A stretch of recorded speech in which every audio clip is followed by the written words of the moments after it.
प्रताप नारायण मिश्र जी का निबंध आकाशवाणी।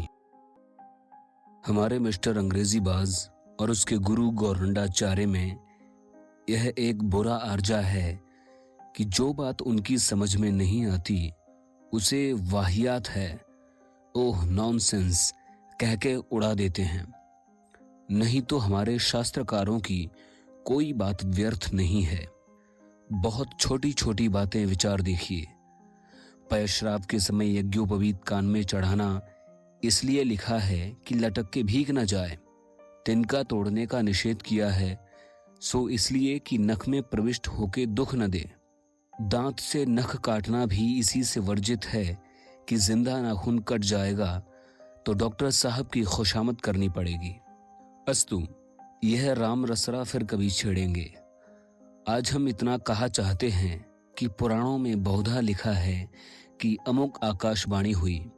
इस पर हमारे प्यारे बाबू साहबों का यह नहीं होने सकता इत्यादि कहना व्यर्थ है। इससे उनकी अनसमझी प्रकट होती है, क्योंकि आकाश अर्थात पोपालन के बिना तो कोई शब्द हो ही नहीं सकता। इसी रीति से वचन मात्र को आकाशवाणी कह सकते हैं। और सुनिए, चराचर में व्याप्त होने के कारण ईश्वर को आकाश से एक देशी उपमा दी जा सकती है। वेद में भी खम ब्रह्म लिखा है और प्रत्येक आस्तिक का मंतव्य है कि ईश्वर की प्रेरणा बिना कुछ हो ही नहीं सकता। पत्ता कहीं हुक्म बिना हिला है तो संसार भर की बातें आकाशवत परमात्मा की प्रेरित नहीं हैं तो क्या हैं? शब्द ब्रह्म और खम ब्रह्म, इन दोनों बातों का ठीक ठीक समझने वाला आकाशवाणी से कैसे चकित होगा?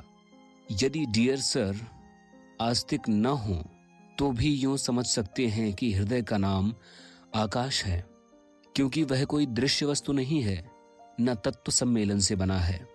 एक विज्ञानी से किसी ने पूछा था कि हृदय क्या है?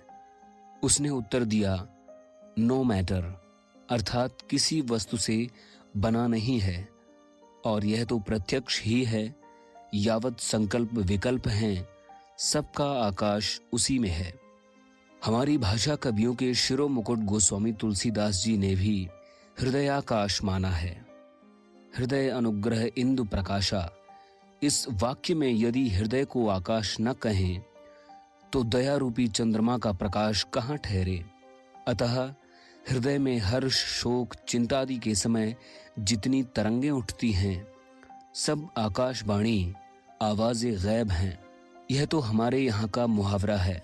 समझदार के आगे कह सकते हैं कि अमुक पुरुष अपने प्रियतम के वियोग में महाशोकाकुल बैठा था। इतने में उसे आकाशवाणी हुई कि रोने से कुछ न होगा, उसके मिलने का यत्न करो। ठीक ऐसे ही अवसरों पर आकाशवाणी होना लिखा है। जिसे कुछ भी बुद्धि संचालन का अभ्यास है वह भली भांति समझ सकता है। हमारे उर्दू के कवि भी बहुधा किसी पुस्तक के व किसी स्मरणीय घटना के संबंध लिखने के तय तारीख में कहा करते हैं, हातिफे गैब ने कहा, नागाह काले साहब की सुरखरू पाया, फिक्रे तारीख जब हुई दरपेश, गैब से मुझको यह निंदा आई इत्यादि एक नहीं लाखों उदाहरणों से सिद्ध है कि एशिया के ग्रंथकार मात्र अंतकरण को, आकस्मातिक गति को आकाशवाणी कहते हैं। किसी देश भाषा के अर्श प्रयोग के बिना समझे, बिना किसी विद्वान से पूछे हंस देना मूर्खता की पहचान है। यदि कोई अंग्रेज कहे बैली हैज नो आईज तो हमारे स्कूल के छात्र भी हंस सकते हैं कि कौन नहीं जानता कि पेट में आंखें नहीं होती। साहब बहादुर ने कौन बड़ी विलक्षण बात कही, यह तो एक बच्चा भी जानता है।